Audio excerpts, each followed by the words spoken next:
하나님이 정말 살아 계십니까? 하나님이 정말 존재하십니까? 이 질문은 예수님을 영접하고 신앙생활을 시작하면서 수없이 많이 듣고 묻는 질문입니다. 어찌 생각하며 하나님께서 나와 함께 하시고 나를 인도하시는 분인 것처럼 느껴지기도 하고, 어찌 생각하면 안 계신 것 같기도 합니다. 그러나 하나님은 살아계십니다. 하나님은 어제나 오늘이나 영원토록 살아 역사하십니다. 과연 우리의 삶에서 하나님은 지금도 살아 역사하시는가? 우리 삶에 일어나는 일들을 돌아보면 그런 생각이 흔들리고 의심할 때가 있습니다. 예수를 잘 믿는 사람이 아프기도 하고 질병 때문에 이른 나이에 생을 마감하기도 합니다. 간절한 마음으로 오랫동안 기도한 제목이 응답이 되지 않을 때가 있습니다. 이런 상황들을 의리로 하여금 하나님은 오늘도 살아계신다는 확신을 흔들리게 만듭니다. 미국 웨일즈 탄광 지역에 엄청난 탄광 매물 사고가 발생했습니다. 수십 명이 죽었습니다. 그런데 기가 막히게 한 교회 교인들이 수십 명이 죽었습니다. 교회가 장례를 진행해야 되는데 그 교회 담임 목사님이 도저히 장례식에서 설교를 할 수가 없었습니다. 하나님은 살아계십니다. 하나님은 사랑의 하나님이세요. 어떻게 그것을 설교할 수 있겠습니까? 그래서 존수 목사님에게 장례식 설교를 부탁을 드렸습니다. 이 존수 목사님 오셔서 설교한 내용이 거기 기록에 남아 있습니다. 존수 목사님이 이렇게 설교를 시작합니다. 제가 아주 어릴 적에 저희 어머니에게 아주 예쁜 손수건을 선물로 받았습니다. 그 손수건에 아름다운 여러 가지 색깔의 실로 하나님은 사랑이시다라는 글씨가 새겨져 있습니다. 저는 그 손수건을 볼 때마다 하나님은 살아계셔, 하나님은 나를 사랑하시오라고 위로를 참 많이 받았습니다. 그런데 그 손수건의 앞면은 God is love라는 라고 선명하게 수놓아져 있었지만 그 손수건의 뒷면을 보면 수많은 색실들이 그저 뒤엉켜 있는 것 같이 보였습니다. 손수건의 뒤를 보면 무슨 의미인지 모르는 색실로만 뒤엉켜 있었고, 손수건의 앞면에는 God is love라고 선명하게 글씨가 써 있었습니다. 지금 우리들은 많은 교우들의 죽음 앞에서 하나님의 섭리를 헤아릴 수가 없어서 괴로워하고 고통스러워하고 있습니다. 그러나 언젠가는 이 일을 통해서도 하나님은 살아계시며 우리를 사랑하신다는 불변의 진리를 깨닫게 하실 것을 믿습니다. 그날 장례식이 그 교회에 부흥회가 되었다고 역사는 기록하고 있습니다. 하나님은 살아계십니다라는 신앙 고백은 인생의 어느 시점, 어느 순간 한두 가지 일을 경험하고 쉽게 할 수 있는 고백이 아니라고 생각합니다. 다윗처럼 인생의 산전수전, 공중전을 치른 이후에 삶의 모든 현장에서 보이지 않는 하나님의 살아계심과 함께하심을 체험한 이후에 인생의 후반부에서 여호와는 살아계십니다, 살아계신 여호와를 찬양합니다, 이런 고백을 할 수 있을 것입니다. 다윗의 인생에서 많은 시간을 보내고 가장 위험한 삶의 현장은 전쟁터였습니다. 다윗은 전쟁을 많이 했고 손에 피를 많이 묻힌 사람이었기 때문입니다. 다윗이 하나님의 은혜 가운데 왕이 되어지고 백향목으로 만든 궁전에 평안하게 지내고 있을 때 하나님의 언약궤는 밖에 있었습니다. 천막 속에 있었습니다. 다윗이 너무나 미안했습니다. 그래서 나도 하나님을 위해서 멋진 성전을 지어드려야지 라고 생각하고 나단 선지자에게 그 마음을 말했을 때 하나님께서 다윗의 마음은 받았지만 하나님께서 노라고 말씀을 하셨습니다. 역대상 28장에서 하나님은 너는 피를 많이 흘렸고 전쟁을 많이 한 사람이라 피를 많이 흘렸기에 내 이름을 위하여 성전을 건축하지 못한다라고 말씀하실 정도였습니다. 이 성전은 평화의 성전이 되어야 되는데 너는 전쟁을 많이 해서 손에 피가 많이 묻었기 때문에 내가 너를 통해서는 성전 건축을 받지 않고 너의 아들 솔로몬이 성전을 건축할 것이다 라고 말씀을 하셨습니다. 다윗이 많은 시간을 보낸 일상의 현장은 죽음과 위험이 도사리고 있었던 전쟁터였습니다. 생과 사의 갈림길에서 다윗이 얼마나 간절하게 하나님께 기도했겠습니까? 그 가운데 경험한 하나님은 평생 잊을 수가 없을 것입니다. 죽음에서 생명을 구원해 주신 하나님을 어찌 우리가 잊을 수 있단 말입니까? 평안할 때 경험한 하나님보다 인생의 죽음 앞에서 내 힘과 능력으로 아무것도 할 수 없는 절망 가운데에서 경험한 하나님, 우리는 평생 그 하나님을 잊을 수가 없을 것입니다. 다윗도 마찬가지였습니다.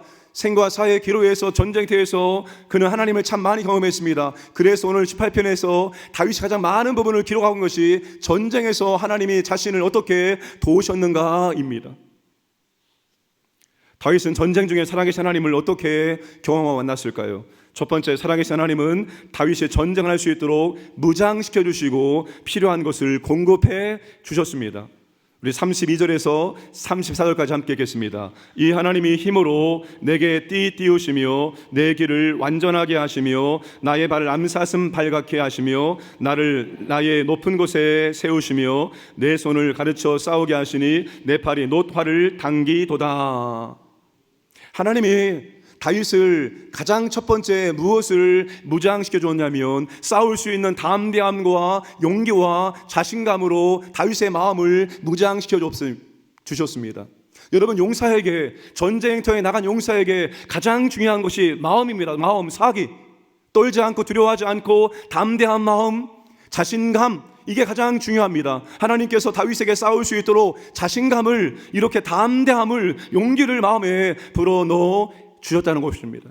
저는 1996년 강릉 무장공비 침투 사건의 한복판에서 작전을 수행했던 특전 용사였습니다. 저희 부대는 일반 보병이 둘러싸고 있으면 저기에 은신하여 있을 만한 장소를 정하고 거기에 일반 보병이 둘러싸고 있으면 우리는 빼쪽한 탐침봉을 들고 들어가서 수색합니다.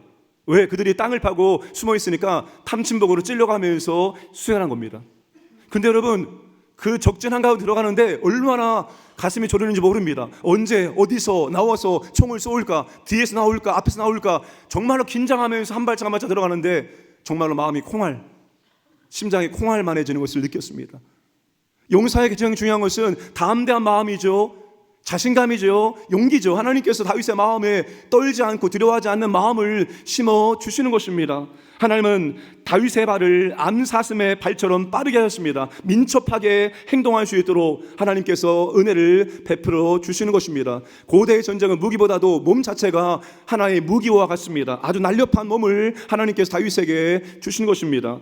하나님은 다윗을 높은 곳에 안전하게 세워주셨습니다. 높은 곳에 아주 좋은 위치를 선점할 수 있도록 하나님께서 은혜를 베풀어 주신 것입니다. 하나님은 다윗에게 싸우는 법을 가르쳐 주셨습니다. 하나님께서 전략과 전술을, 그 지혜를 다윗에게 부어 주신 것입니다. 그리고 하나님은 다윗의 팔이 놋쇠로 된 강한 활을 당길 수 있도록 은혜를 베풀어 주십니다. 무기를 잘 자를 수 있는 힘과 능력을 하나님이 공급해 주신 것입니다. 하나님은 다윗이 전쟁에 나가서 싸울 수 있도록 필요한 모든 것들을 무장시켜 주시고 필요한 모든 것들을 이렇게 공급해 주셨다는 것입니다. 어머니가 아기를 다루듯이 아기에게 어머니가 정성을 다해 사랑을 다해서 필요한 하나하나를 챙겨주시지, 하나님은 다윗에게 전쟁할 수 있도록 필요한 것들을 하나씩 하나씩 무장시켜 주시고 필요한 것을 그렇게 공급해 주신 것입니다. 사랑하는 여러분, 하나님의 용사가 전쟁에 싸울 수 있도록 무장시켜 주시고 필요한 것을 공급해 주십니다. 그냥 나가서 알아서 싸우라고 우리를 전쟁터로 내모시는 분이 절대 아닙니다. 싸울 수 있도록 갖추어 주셔서 우리로 하여금 전쟁터에서 싸우게 만들어 주시는 분입니다. 오늘 우리에게 어떤 전쟁이 있고 우리의 적이 누구입니까? 그 미워하는 그 사람이 여러분의 적입니까? 내가 지금 처해 있는 환경이 문제가 내가 싸울 적입니까? 아닙니다. 사람도 아니고 문제도 아니고 환경도 아닙니다. 그 사람과 문제 환경을 통해서 우리를 공격하는 악한 영들, 악한 세력들입니다. 다윗은 보이는 대적과 싸웠지만 이제 우리가 맞서 싸울 대적은 보이지 않는 영적인 세력입니다. 우리는 전쟁터에 있고 영적 전쟁을 치르고 있다는 사실을 항상 인식하며 살아가야 됩니다. 나는 사탄과 영적 전쟁 중에 있습니다. 나는 사탄의 공격의 대상입니다. 이걸 항상 인식하며 우리는 살아가야 되는 것입니다. 사탄은 자기 세력권 안에 들어와 있는 인생, 사탄이 얼마든지 조종하고 통제할 수 있는 인생을 건드리는 법이 없습니다. 그러나 사탄은 자기 세력권에서 떠난 인생을 집요하게 공격합니다. 이것이 성도가 영적인 전쟁을 치러야 되는 본질적인 이유입니다. 여러분, 사탄이 우리와 이제 내가 빼앗겼구나, 이 영혼이 구원받았구나, 이제 사탄의 나라에서 하나님의 나라로 옮겨갔구나, 이제 내가 더 이상 건드리지 않겠습니다, 평화 협정과 휴전 협정을 맺은 적이 없습니다. 사탄은 우리를 끊임없이 공격합니다. 우리는 주님 부르시는 그날까지 영적인 전쟁을 수행해야 합니다. 그러나 우리가 두려워하지 않을 이유는 하나님께서 이미 우리를 무장시켜 주셨고, 우리가 필요한 것들을 구할 때 하나님께서 우리에게 공급해 주시기 때문입니다. 오늘 우리가 성찬 예식을 거행합니다. 성찬식이 무엇입니까? 내가 죄로 말미암아서 영원토록 죽어야 되는데, 내가 사망의 노예인데 우리 주님께서 죄의 문제를 해결해 주신 겁니다. 예수님께서 핏값을 지불하시고 나를 죄와 사망에서 사신 거예요. 나의 소속을 이제 하나님의 소속으로 옮겨 주신 것입니다. 나는 하나님의 자녀가 되는 권세를 받은 거예요. 하나님의 자녀가 얼마나 막강한 권세입니까? 여러분, 과거에 조선시대에 여러분, 머슴과 주인의 아들이 싸우면 누가 이길 수 있을까요? 머슴은 키도 크고 힘도 좋고 얼마든지 주인의 아들을 이길 수 있습니다. 주인의 아들은 작고 연약합니다. 그런데 머슴이 주인의 아들을 이길 수 있습니까? 머슴은 절대로 주인의 아들을 이길 수도 없고 이겨서도 안 됩니다. 왜? 주인의 아들이기 때문입니다. 주인의 아들의 권세가 막강하기 때문입니다. 오늘 저와 여러분들이 하나님의 아들과 딸로 하나님의 자녀의 막강한 권세를 우리가 가지고 있습니다. 나는 주님의 이름을 사용할 수 있는 특권을 가진 사람이기도 합니다. 우리가 주님의 이름으로 명하면 악한 영도 순종할 수밖에 없습니다. 그들이 주님의 이름 앞에 떨 수밖에 없기 때문입니다. 나는 주님의 군사로서 하나님의 전신갑주를 입은 자입니다. 머리에 구원의 투구를 쓰고 발에는 평화의 복음의 신을 신은 하나님의 전신갑주로 이미 우리는 무장을 한 용사들입니다. 나는 사탄과 전쟁을 수행하기 위해서 만반의 준비를 마쳤습니다. 하나님이 이미 이렇게 무장을 시켜주셨고, 또한 우리가 전쟁에서 필요한 것들을 구할 때 하나님 우리에게 공급해 주시는 것입니다. 그러므로 어떤 전쟁이든지, 그게 영적인 전쟁이든지 삶의 치열한 전쟁이든지 나 혼자 힘으로 감당할 수 없고 감당하려고 해서도 안 되는 것입니다. 살아계신 하나님께 은혜를 구하고 능력을 구하고 필요한 것을 구하심으로 공급받으심으로 싸울 수 있기를 주님의 이름으로 축복합니다. 그런데 우리가 지금 당장에 있는 문제와 환경 때문에 우리가 불평하고 원망하고 그럴 때가 있습니다. 제가 사당동에 있는 교회에서 부교육자 일대 그 목사님이, 담임 목사님이 참 말씀을 너무나 잘 전해 주셨습니다. 그래서 그분의 설교를 들을 때마다 제가 이렇게 썼습니다. 메모를 했습니다. 이건 꼭 내가 기억했다가 다음에 담임 목사 되면 써먹어야지. 오늘 써먹겠습니다. 아주 좋은 말씀 해주셨습니다. 약하다고 말하지 말아라, 아프다고 말하지 말아라, 무기력하다 말하지 말아라. 주님이 내 안에 계시기 때문이다. 주님은 가장 강하신 분이다. 그분을 소유한 당신은 가장 강한 사람이 되었습니다. 자녀들아, 너희는 하나님께 속하였고 또한 그들을 이기었나니, 이길 것이다가 아닙니다. 이미 너희는 그들을 이겼나니 이는 너희 안에 계신 이가 세상에 있는 자보다 크심이라. 여러분 안에 누가 계십니까? 우리 안에 누가 계십니까? 우리 안에 하나님, 성령 하나님이 우리 안에 내주에 계십니다. 그분이 세상에 있는 자보다 큽니다. 여러분이 세상에서 누구를 두려워합니까? 마귀를 두려워합니까? 그런데 성령님이 마귀보다 크십니다. 질병을 두려워하십니까? 성령님이 질병보다 크십니다. 문제를 두려워하십니까? 환경을 두려워하십니까? 사람을 두려워하십니까? 성령님이 그것보다 더 큽니다. 성령님 만유보다 크신 분입니다. 여러분, 그분이 지금 내 안에 내주하시고 내 안에 살아서 역사하십니다. 그분이 우리로 하여금 이기게 만들어 주실 것입니다. 여러분, 교회라는 것이 어떤 것입니까? 많은 분들이 교회 왔다가 상처받고 교회를 떠납니다. 저한테도 상처받기도 하고, 우리 중직자들에게 상처받기도 하고, 옆에 있는 사람에게 상처받기도 하고, 많은 분들이 그렇게 상처를 받고 떠나요. 교회는 좀 나을 줄 알았는데, 교회는 사랑의 공동체일 줄 알았는데, 교회가 사랑이 없다 말하면서 그렇게 상처받았다고 교회를 떠나는 일들이 생깁니다. 그래서 여러분, 교회보다 더 사랑의 공동체가 없을까요? 있을까요? 저는 있다고 생각합니다. 요즘에 여러분 자전거 동호회라든지 러닝 동호회를 보시면 그 사람들끼리 얼마나 끈끈한 관계, 얼마나 친밀한 관계를 유지하는지 모릅니다. 왜? 함께 힘들게 어렵게 하니까 굉장히 서로 친밀합니다.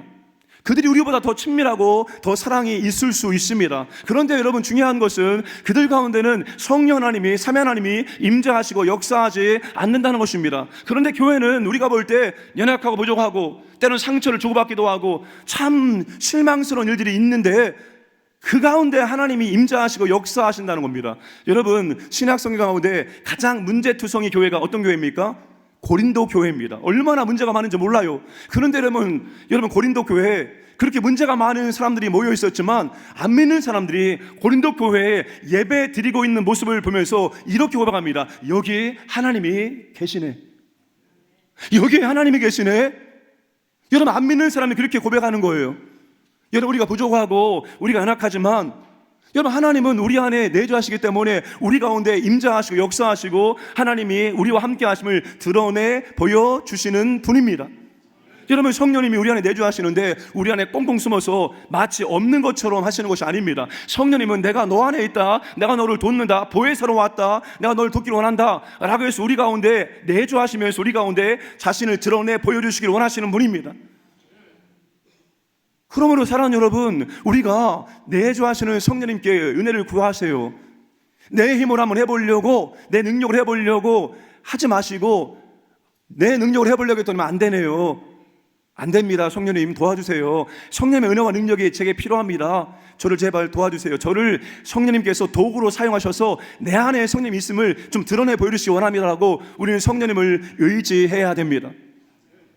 그러면 성령님께서 오늘 우리를 기쁘게 사용하시고 우리 안에 그분이 계심을 우리 가운데 보여주실 것입니다. 우리는 전쟁을 하되 우리의 힘으로 능력으로 하지 아니하고 하나님의 무장시해 주심, 하나님의 공급하심을 통해서 감당할 수가 있습니다. 그러니 사랑하는 여러분, 무엇이 부족합니까? 무엇이 없습니까? 하나님께 먼저 기도하시기 바랍니다. 내가 힘들고 어려울 때 사람에게 달려가기 전에 먼저 하나님께 엎드려서 이것이 필요합니다, 도와주세요 라고 기도하시고, 하나님께서 이것을 어떻게, 어떤 사람을 통해서, 어떤 환경을 통해서 역사하시는지 우리가 가만히 좀 바라보시기 바랍니다. 그리고 하나님의 공급하심, 하나님의 무장시험을 통해서 하나님 정말 살아계시구나, 역사하시구나, 이것을 더 많이 체험하기를 주님의 이름으로 축복합니다. 두 번째,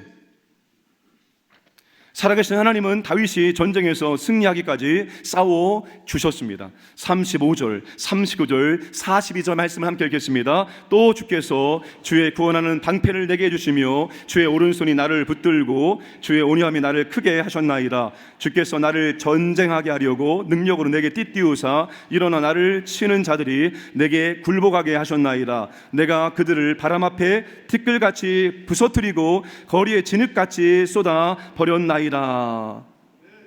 다윗이 수많은 전쟁 가운데 승리할 수 있는 이유는 다윗이 능력이 있고 지혜롭고 전략과 전술이 뛰어나기 때문에 승리한 것이 아니라 하나님께서 다윗과 함께 싸워 주셨기 때문입니다. 하나님은 다윗을 무장시켜 주시고 필요한 것을 공급해 주시고, 자 됐다, 이제 네가 한번 싸워 보거라, 그렇게 전쟁터로 내미신 분이 아닙니다. 하나님은 다 주시고도 하나님은 직접 현장에 가셔서 함께 다윗을 위해서 싸워주시는 하나님이시라는 것입니다. 하나님은 우리가 얼마나 잘 싸우는지 구경만 하시는 분이 아닙니다. 하나님 우리에게 잘 싸우라고 응원만 하고 계시는 분이 아닙니다. 하나님 우리와 함께 그 현장에서 싸워주시는 하나님입니다. 언제까지 말입니까? 우리가 그 싸움에서 승리할 때까지 하나님이 우리와 함께 싸워주시는 하나님이심을 믿으시기를 바랍니다. 오른손을 강하게 붙들어 주십니다. 여러분, 우리가 삶의 치열한 현장에서 싸울 때 참 낙심하고 좌절하고 우리가 연약해질 때가 있잖아요. 힘이 빠질 때가 있잖아요. 그때 하나님은 다시 우리에게 힘을 주시고 우리를 일으켜 세워주는 거예요. 우리가 넘어지려고 할 때 하나님이 우리의 손을 붙잡아 주시고 세워주시는 거예요. 만약에 우리가 주님을 붙잡고 한다면, 우리가 하나님 붙잡고 한다면 우리는 분명히 힘들고 어려울 때 붙잡은 손을 놓을 겁니다. 그런데 주님 말씀하십니다. 내가 너희를 붙잡고 있다. 나는 절대로 너희를 놓지 않는다. 여러분, 주님이 우리를 붙잡고 하기 때문에 우리가 아무리 힘들고 어려워도 주님을 떠나지 않게 되는 것입니다.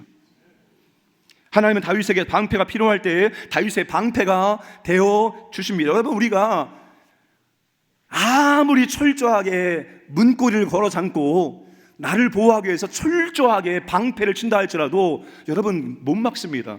언제 어디서 어떻게 위험이 올지 어떻게 합니까? 내일 일도 모르는데, 1시간 이후의 일도 모르는데, 우리가 아무리 철저히 싸매도 우리 자신이 우리를 지켜낼 수 없어요. 그런데 하나님께서 방패가 되어 주시는 거예요. 하나님께 다윗의 길을 넓게 만들어 주시는 것입니다. 그 결과 원수에게 쫓기던 다윗이 어느덧 원수를 쫓아가고 있습니다. 원수들이 다윗과 함께 하시는 하나님 보고 등을 돌려서 도망치기 시작합니다. 그래서 결국 다윗이 그 전쟁에서 승리하게 되었다는 것입니다. 하나님, 왜 이렇게 힘든 전쟁을 치르게 하십니까? 원망과 불평의 녹두리가 나오려고 할 때, 여러분, 우리가 많이 부르는 복음송, 그냥 교회에서만 모여서 부르지 마시고, 하나님 왜 이런 힘든 전쟁을 치르게 허용하십니까? 이렇게 인도하십니까? 이런 불평과 원망의 녹두리가 올라올 때 나의 등 뒤에서 나를 도우시는 주, 나의 인생 길에서 지켜원하여 매일처럼 주저앉고 싶을 때 나를 밀어주시네, 이 복음송을 부르시기를 주님의 이름으로 축복합니다. 여러분, 주님이 뒤에서 가라, 힘들고 어렵지만 이 고갯길을 넘어가야 된다, 내가 너를 밀어줄게, 내가 너의 뒤에 있으니까 걱정하지 말고 걸어가라. 여러분, 주님이 우리의 등을 떠미시고 있습니다. 그러므로 어려운 고갯길을 여러분 주님과 함께 건너가시기를, 넘어가시기를 주님의 이름으로 축복합니다. 제가 예전에 시골에 살 때, 지금부터 한 40년 전 이야기입니다. 그때 여러분 시골이 참 가난했습니다. 도시와 시골의 빈부의 격차는 어마어마했습니다. 그때 마을마다 하여튼 부모님들이 우리는 못 살아도 너희들은 잘 살아야 된다, 우리는 못 배워도 너희들은 교육을 잘 받아야 된다, 그래가지고 막 열심히 사셨습니다. 그리고 항상 이렇게 말했습니다. 자, 걱정하지 마라, 걱정하지 마. 내가 어떤 일이 있어도 너희들 대학까지는 내가 책임지겠다. 그 소 한 마리, 첫째, 소 두 번째, 둘째, 소 세 번째. 죄송, 딸 건 없었어요. 이렇게 했습니다. 그리고 너희들이 이제 대학을 졸업하고 취업하면 그때는 너희들의 힘으로 살아가라 라고 말씀했습니다. 그런데 그렇게 말씀하시고 대학 졸업하고 취업했다고 해서 안 도와주시는 부모님을 보지를 못했습니다. 그렇게 말씀하시고 끝까지 평생을 애프터 서비스 하십니다. 저희 할머니께서 명절 되면은 서울에서 다시 내려오는데 한 명절 2주부터 분주합니다. 무슨 일 하신 거 하면 이제 내려오면 싸줄 곡식들 있잖아요. 그거를 막 싸고 있는 거예요. 저는 기분이 나빴습니다. 우리 엄마 아빠가 고생했는데 왜 저걸 저렇게 싸주나. 평생을 그렇게 애프터 서비스하는 것을 보게 되었습니다. 이사야에서 하나님께 말씀하십니다. 부모는 자식을 버릴지라도 나는 너희들을 절대로 버리지 않겠다. 너희들이 백발이 될 때까지 난 너희들을 버리지 않겠다라고 하나님께서 약속의 말씀을 해 주셨습니다. 하나님은 우리의 일생이 아니라 우리의 영원토록 우리를 애프터 서비스해 주시는 하나님이십니다. 종교개혁 때 마르틴 루터와 함께 동역했던 친구가 있었습니다. 그 사람의 이름이 필립 멜랑이톤입니다. 이 필립 멜랑이톤도 루터 못지않게 아주 유명한 종교개혁가 중에 하나였습니다. 그런데 멜랑이톤이 루터보다 15살 아래 동생이었습니다. 그럼에도 불구하고 이들이 얼마나 친했는가 하면 두 사람은 죽은 다음에도 유언에 따라 부부가 아닌데 비텐베르그 교회의 한 무덤 안에 묻힐 정도였습니다. 그런데 멜랑이톤과 루터는 기질적으로 완전 안 맞는 사람이에요. 루터는 아주 행동주의자였었고 멜랑이톤은 아주 치밀한 이론가였고 신학자였습니다. 루터는 종교개혁을 하다가 종종 좌절하기도 하고 모든 것을 포기하고 싶을 때가 많았습니다. 그때마다 자기의 어린 후배이자 친구였던 멜랑이톤이 늘 이렇게 말합니다. 당신이 성경에서 발견한 진리를 진리라고 확신할 수 있다면 그 진리는 반드시 이길 것을 믿어야 하네라고 말했습니다. 그리고 편지를 쓸 때마다, 말할 때마다, 기회가 있을 때마다 멜랑에트는 루터에게 성경 한 구절을 통해 항상 그를 격려해 줬고, 루터도 다음에 이 성경 구절을 너무나도 사랑하고 좋아했습니다. 그 말씀이 로마서 8장 31절 말씀입니다. 그런즉 이 일에 대하여 우리가 무슨 말하리요? 만일 하나님이 우리를 위하시면 누가 우리를 대적하리요? 하나님이 우리 편이시면 누가 우리를 대적할 수 있겠습니까? 라는 뜻입니다. 사랑하는 여러분, 하나님이 우리를 위하시면, 하나님이 우리 편이시면, 하나님이 우리와 함께 싸워주시면 도대체 어떤 대적이 우리를 넘어뜨릴 수 있단 말입니까? 여러분, 하나님께서 우리와 함께 하시고 우리와 싸워주십니다. 끝까지 싸워주십니다. 그러니까 힘들고 어려울 때 누구를 바라봐야 됩니까? 나와 함께 하시고 싸워주시는 하나님 바라보시기 바랍니다. 솔직하게 고백하세요. 하나님 힘들어요, 하나님 어려워요, 이것 때문에 힘들어요, 이것 때문에 힘들어 어려워요, 하나님이 도와주셔야만 할 수 있습니다. 여러분, 엎드려 하나님께 은혜를, 능력을 간구하시기 바랍니다. 하나님, 내 힘으로 싸워 승리할 수 없습니다. 하나님이 싸워주셔서 승리할 수 있도록 역사해 주시기 원합니다. 기도하시기 바랍니다. 우리는 하는 것이 아니라 되는 것입니다. 우리는 하는 것이 아니라 되는 것입니다. 내가 해서 되는 것이 아니라 하나님이 나를 통해서 하심으로 되는 것입니다. 그러므로 하나님께서 우리 인생 가운데 함께 하심으로, 싸워주심으로 되네? 이게 되네? 안 될 줄 알았는데 되네? 이런 경험들을 더 많이 하시기를 주님의 이름으로 축복합니다. 말씀을 정리하겠습니다. 다윗은 인생의 후반기에 여호와는 살아계십니다 고백하고 하나님을 찬양했습니다. 그는 가장 위험한 장소, 전쟁터에서 살아계신 하나님을 생생하게 경험했습니다. 생과 사의 죽음의 갈림길에서 경험한 하나님을 절대로 잊을 수가 없어서 그는 시편을 통해서 하나님을 노래하고 하나님을 찬양을 하고 있는 것입니다. 전쟁할 수 있도록 무장시켜 주시고 필요한 것을 공급해 주시고 현장에 함께 싸워 주심으로 승리하게 만들어 주셨습니다. 사랑하는 여러분, 우리 인생길 가운데 가장 힘들고 가장 어렵고 가장 위험할 그때가 하나님을 생생하게 만날 수 있을 때입니다. 바로 그때 하나님을 생생하게 만나시고 여러분, 예수의 흔적이 여러분의 마음 가운데 기록되어서 하나님 잊지 않고 하나님을 찬양하고 하나님을 높여 드리시기 원합니다. 우리의 삶 현장이라는 것은 다른 게 아닙니다. 살아계신 하나님을 만나고 그분에 대한 확신을 갖게 만드는 게 우리의 삶의 현장입니다. 그래서 우리가 인생의 후반기로 가면 갈수록 우리도 다윗처럼 이런 고백을 하면서 많은 사람들에게 하나님을 찬양하며 간증할 수 있어야 됩니다. 하나님은 살아 계십니다. 내 인생이 살아계신 하나님의 증거입니다. 멋진 신앙 고백과 아름다운 간증이 있기를 주님의 이름으로 축복합니다.